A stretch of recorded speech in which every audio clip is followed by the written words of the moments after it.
As you may already know, Dibac allows you to insert the joinery items, make automatic dimensions and measurements when using the objects defined as walls. These walls look like two parallel lines. However, the standard lines will not be defined as walls by default. Dibac includes a function that will let you convert two lines into functional walls. Let's see how you can do this.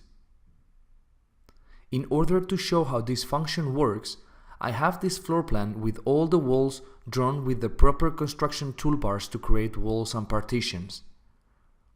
However, I'm going to draw this remaining wall with the line tool instead of using the wall functions. As you can see, the floor plan looks okay.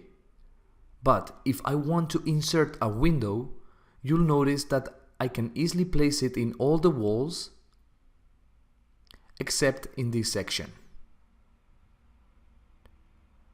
That's because Dibac doesn't recognize these two lines as walls. To fix this, I can use the function called convert lines to walls. This is a very straightforward function.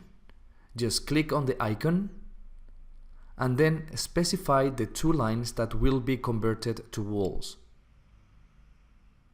Once you select the second line, it's done.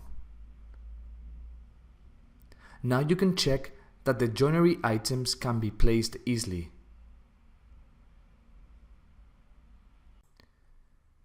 In case that the junction between the two walls doesn't allow you to insert the joinery, you can use the join function to combine these two objects into one.